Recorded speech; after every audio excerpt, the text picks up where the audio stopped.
चलिए, last time हमने जो परिभाषा देखा था तुल्यता संबंध, और तुल्यता संबंध की परिभाषा से संबंधित हम आपको दो सवाल बताने जा रहे हैं। पहला सवाल आप देख रहे हैं कि आपकी बुक का ही एग्जाम्पल है कि माना कि R इज इक्वल टू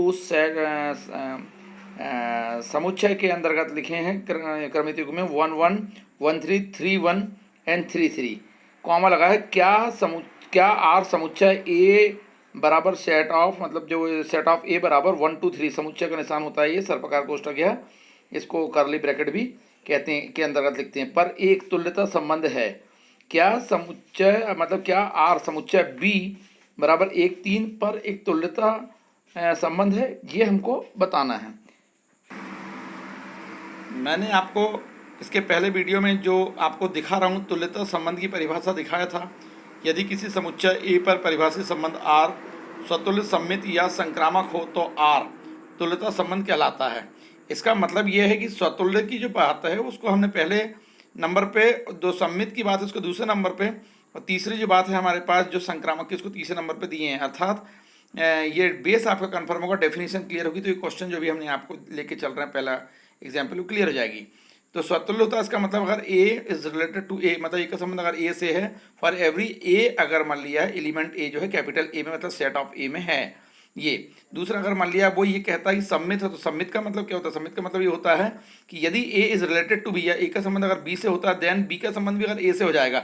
ऐसी स्थिति में हम बोल सकते हैं ए और बी दोनों को दोनों काय में होना चाहिए, आर में होना चाहिए। इस तरीके से हम ये कह देते हैं कि यदि मान लिया है तीसरे पॉइंट पे कि यदि मान ली जाए संक्रामक होता है, संक्रामक का मतलब होता है ए का संबंध अगर बी से है, मान लिया बी का संबंध अगर सी से है, इसका मतलब बी से बी अगर हम कैंसिल करके मानते हैं तो ए पे सी आ जाता है, तो A related to C, that means A B और सी तीनों के तीन काय पे हो जाएंगे, ए पे हो जाएंगे। यहाँ तक कि हमको बेस क्लियर है, इसके बाद हम सवाल समझने की कोशिश करते हैं। चलिए आगे चलते हैं। देखिए, तुल्यता संबंध में एक बात आ रही है आपके सामने, जैसे मैंने लास्ट में बताया था, कंफर्म करने के लिए मैंने आपको बताया हूँ कि सेकंड पॉइंट जो है, यदि A is related to B and B is related to A, तो ये ए बी जो है ये बिलोंग्स टू आर करता है। इसको थोड़ा गौर से देखिएगा।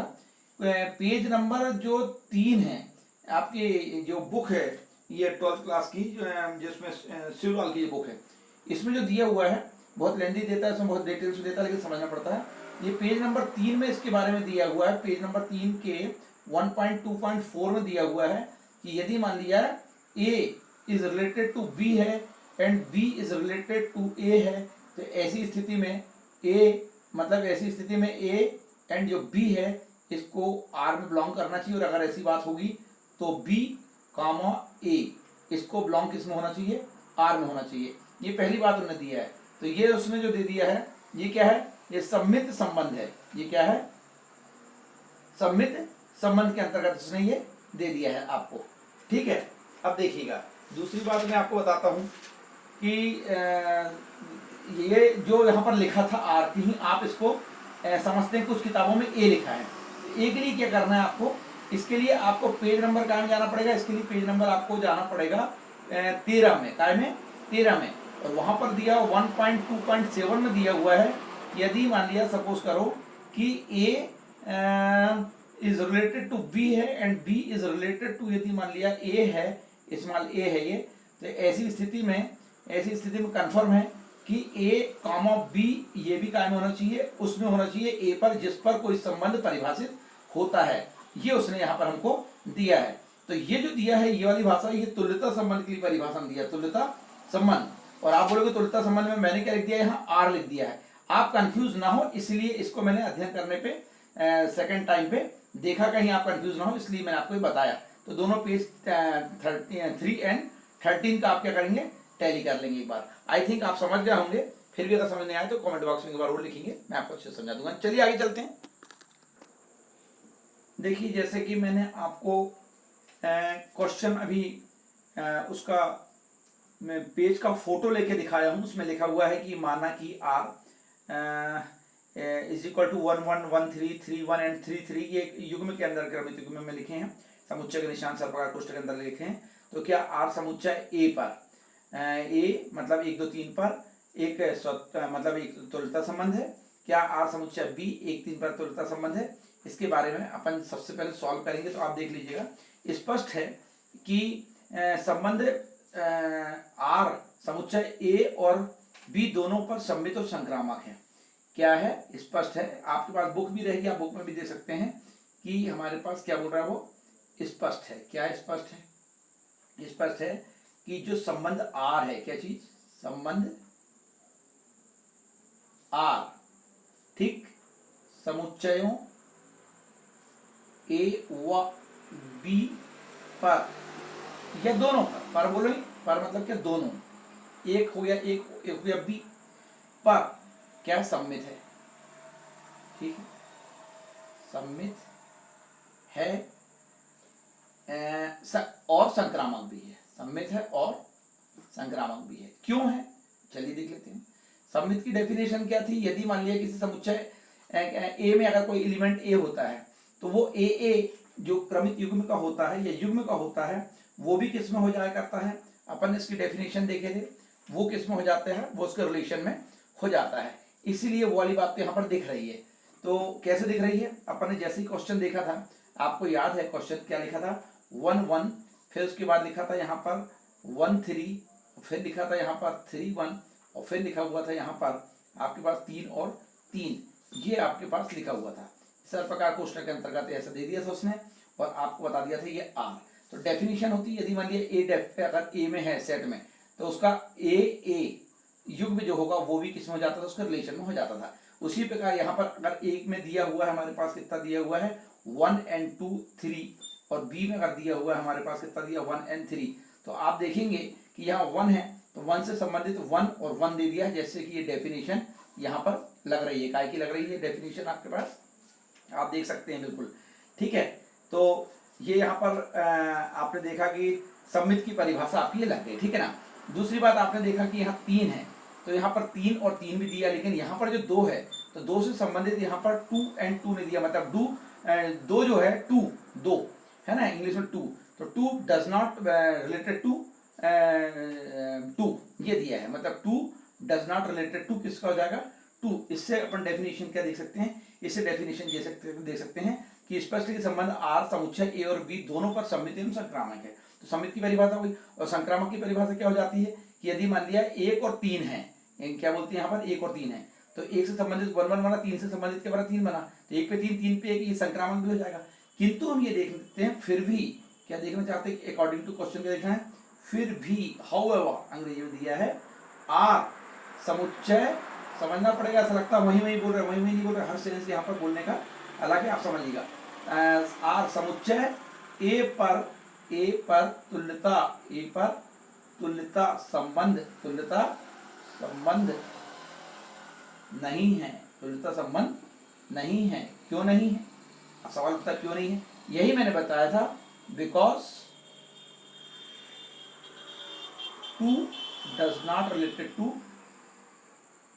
2, ये 2 का संबंध 2 से नहीं है। आप देख सकते हैं यहाँ पर कि जो यहाँ 1 2 3 आया, तो 1 पे 1 है, 3 पे 3 है, लेकिन यहाँ 2 पे 2 वाला नहीं दिख रहा है, इसलिए ये तुल्यता संबंध नहीं होगा, ठीक है ना। तुल्यता संबंध नहीं है, यहाँ क्लियर हो गया। और इसलिए आर एक समुच्चय ए पर स्वतुल्य नहीं है, इसीलिए आर जो था, आर कौन? संबंध था। आर कौन था? संबंध। समुच्चय किस पर? समुच्चय ए पर स्वतुल्य नहीं है, ये क्लियर हो गया, स्वतुल्य नहीं है, ठीक है। ये हो गया अपना ए के लिए। बी के लिए क्या बोलता है? बी के लिए बोलता है लेकिन, या इसी प्रकार दूसरी ओर हम बोलेंगे कि आर जो है वो समुच्चय बी पर स्वतुल्य है। क्यों है स्वतुल्य भाई? देखिए, स्वतुल्य है, देखने से स्पष्ट कि 1 है तो 1 पे 1 1 बन रहा है सम्मित, और यहाँ पर 3 है तो 3 पे 3 भी बन रहा है, ठीक है। तो क्या बन गया? ये तो आपके पास क्या बन गया? यहाँ पर स्वतुल्य बन गया। सम्मित और संक्रामक तो ऑलरेडी थे, तो बोलते हैं बी पर क्या है? स्वतुल्य है, और इसीलिए आर समुच्चय बी पर तुल्यता संबंध है। तो इसीलिए आर जो है तो समुच्चय किस पर बोलेंगे अपन? समुच्चय बी पर एक तुल्यता संबंध है। तो सवाल देखेंगे, आप बात समझ जाएंगे कि बोलना क्या चाह रहे हैं। ये है, देखिए। अब आप बोलेंगे आपने सबसे पहले बोला कि स्पष्ट है कि समुच्चय ए और बी पर आर जो है दोनों पर सममित एवं संक्रामक है। देखने से स्पष्ट है कि यहाँ 1 है, एक तो 3 में 1 है, ये 1 1 इसमें लिए हैं और 3 तो 3 3 भी लिए हैं, तो बी में भी 1 1 है और 3 3 ये भी क्लियर है। तो ये तो क्लियर है कि सममित और संक्रामक तो साफ दिख रहा है, देखते समझ में आ रहा। लेकिन जो बी है उसमें एकदम जो क्लियर हो रहा है 1 पे 1 1 और 3 पे 3 3 पे है। यहाँ ए में भी है लेकिन इसका 2 का यहाँ पर 2 पे 2 2 नहीं, मतलब 2 इज नॉट रिलेटेड टू 2, इसलिए हमने कह दिए कि जो आर है वो समुच्चय ए पर तुल्यता संबंध नहीं है। क्यों नहीं था? क्योंकि 2 का नाता 2 से इसमें नहीं दिखाया है, युग्म के रूप में नहीं दिखाया है, इसीलिए आर जो था, आर कौन संबंध, समुच्चय ए पर स्वतुल्य मतलब नहीं है, स्वतुल्य नहीं है, ये हमको इतना लिखना पड़ता है। और अगर स्वतुल्य वहां पर नहीं था तो वो उसका तुल्यता संबंध नहीं होगा, पहले स्वतुल्य को जब हुआ। लेकिन यहाँ पर बी पर हमने क्या बता दिए, बी पर हमने ये बता दिए कि एक का नाता यहाँ पर 1 1 से दिखता है और 3 का नाता 3 3 से दिखता है, ये है। फिर 1 पे 3 3 पे 1 है, तो ये वाली बात भी होगी कि सममित भी है, संक्रामक भी, और अभी हमने क्या बता दिया, स्वतुल्य भी है। और स्वतुल्य है इसका मतलब क्या हो जाएगा, तुल्यता संबंध होगा। देखिए डेफिनेशन को अगर आप बार बार पढ़ते हैं, बेस क्लियर करते हैं, तो आपको ये समझ में आएगा कि जो मैं बार बार कह रहा हूँ, रिपीट कर रहा हूँ, तो वो हर बार एक अलग सेंस में आपको पकड़ने की कोशिश करने पे आ रहा है समझ में। और अगर आपको बेस क्लियर नहीं है, अगर 2-3 बार परिभाषा आपने नहीं पढ़ा है, तो ये समझ में आता है कि सर वही वही वही वही बोल रहे हैं, जबकि ऐसा नहीं है। चलिए अगला क्वेश्चन देखते हैं। चलिए नेक्स्ट क्वेश्चन देखने जा रहे हैं अपन। ये मैं इसको सबसे पहले बता दूं कि आपकी एक्सरसाइज में ये क्वेश्चन जो है 1B का 5वां क्वेश्चन भी है, जो CBSE 2010 में आया था। तो इंपॉर्टेंट क्वेश्चन है उस टाइप का, इसलिए मैंने एग्जाम्पल का क्वेश्चन लेके आपको ये जानकारी देने की कोशिश किया है और आप इसको समझने की बहुत अच्छे से कोशिश करेंगे। ये क्वेश्चन कई बार आता है, NCERT का क्वेश्चन है एक्चुअल में ये। चलिए अब देखते हैं। माना कि n एक धनात्मक पूर्णांक है, सिद्ध कीजिए कि पूर्णांकों के समुच्चय z पर परिभाषित संबंध R x y such that x y n से भाज्य है, पर मतलब एक तुल्यता संबंध है। इस पर क्या बताना है, तुल्यता संबंध है। तो देखिए कभी भी क्या होता है, तुल्यता संबंध बताने के लिए 3 चीज बताना पड़ता है। तो स्वतुल्य है, लेकिन इसलिए लिया कि टाइम आपका बच जाएगा, इसलिए पहले समझ में आएगा आपको, नो टेंशन। दूसरा सममितता, और तीसरी बात हमको ये बताना है कि ये संक्रामक है कि नहीं। तीसरी क्या बताना पड़ता है, संक्रामक या संक्रामकता, जैसा भी आप बोले, ये तीसरा पॉइंट लिखना है। तो संक्रामकता लिखो, क्योंकि पहले में अपन क्या लिखे हैं, स्वतुल्यता, सम्मितता और संक्रामकता। तो स्वतुल्यता क्या होती है, कभी भी कोई एक एलिमेंट अगर हम ए लेते हैं और वो बिलोंग टू जेड में कर रहा है, और बोल क्या रहा है, जेड क्या है, पूर्णांकों का समुच्चय। पूर्णांकों के समुच्चय क्या होते हैं, ऋण के भी होते हैं, धन के भी होते हैं, जीरो के भी होते हैं। आप इस बात को पहले से जानते हैं, बेसिक, जैसे मैंने आपको वीडियो शुरू में बताया था। अगर कोई एक एलिमेंट है ए, स्मॉल ए, वो जेड में, और जेड क्या पूर्णांकों का समुच्चय है, तो अब उससे संबंधित हम क्या जानते हैं सबसे पहले स्वतुल्यता में, कि यदि मान लिया इस ए को, या हम यहाँ रिलेशन लेते हैं x माइनस वाई में, तो वो 2 हो जाएंगे। अगर ए है तो क्या हो जाएगा, ए और ए 2 ये एलिमेंट बनेंगे स्वतुल्यता के लिए। ये किसमें बनना चाहिए, हमारे आर में बनना चाहिए। और अगर ऐसा होता है तो ये आगे परिभाषा होती है स्वतुल्यता की होती है। अब इसमें एक बनेगा एक्स का और एक बनेगा वाई का वैल्यू। तो अगर मान लिया हम एक्स के स्थान पे भी ए और वाई के स्थान पे भी अगर हम ए रखते हैं, तो ये बराबर क्या हो जाता है, 0 हो जाता है। जैसा कि उसने हमसे कहा 0 हो जाएगा। अब 0 में उसने कहा है कि n से भाज्य, तो 0 में हम गुणा n का करेंगे, क्योंकि n अगर पलट के कहा तो गुणे का अगर राशि कहाँ आती है, बटे में आती है, भागे में आती है, डिविजिबल बनेगा। तो डेफिनेट जब नीचे आके डिविजिबल बनेगा तो हम इनटू में यहाँ लिख सकते हैं n।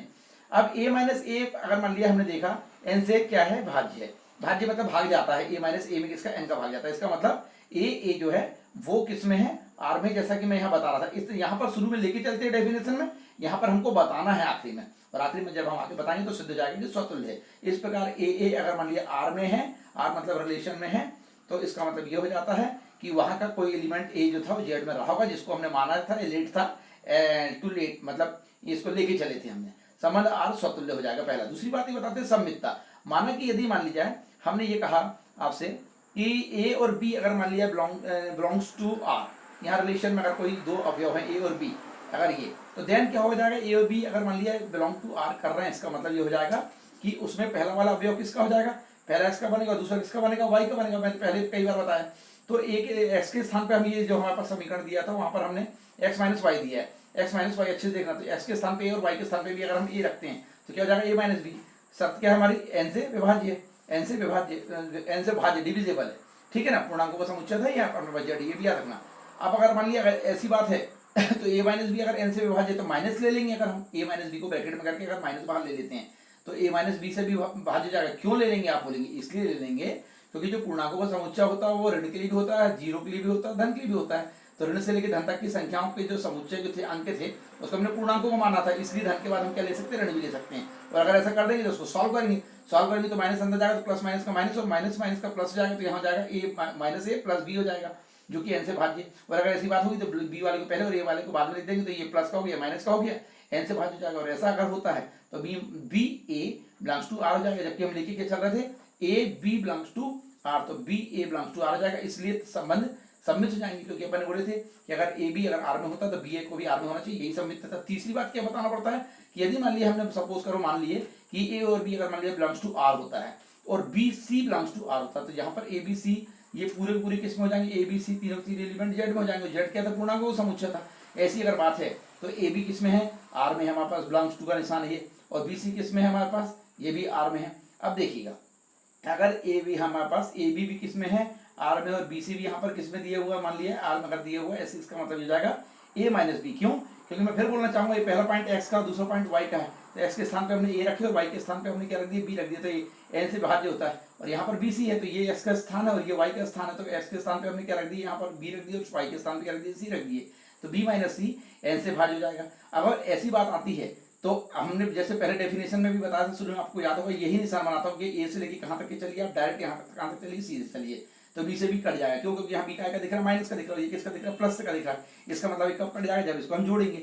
अर्थात हम ये बता सकते हैं ए माइनस बी माइनस सी, तो माइनस माइनस से क्या हो जाएगा, ये माइनस सी कट जाएगा और ये माइनस का प्लस बन जाएगा, उसके बचेगा ए माइनस सी अकेला बचेगा, जो कि मैंने यहाँ लिख दिया है ए माइनस सी एन से भाज्य। और अगर ऐसी बात है ए माइनस सी तो इसको क्या लिख सकते हैं हम, ए सी बिलोंग्स टू आर, इसलिए संबंध आर संक्रामक है। और अगर आर संक्रामक है तो हमने बताया थे किसी भी मतलब क्वेश्चन में अगर मान लिया है हम बताते हैं कि ये रिलेशन जो होते हैं ये किसी न किसी समुच्चय पर परिभाषित अगर होते हैं तो उनको बताना पड़ता है कि तुल्यता संबंध है।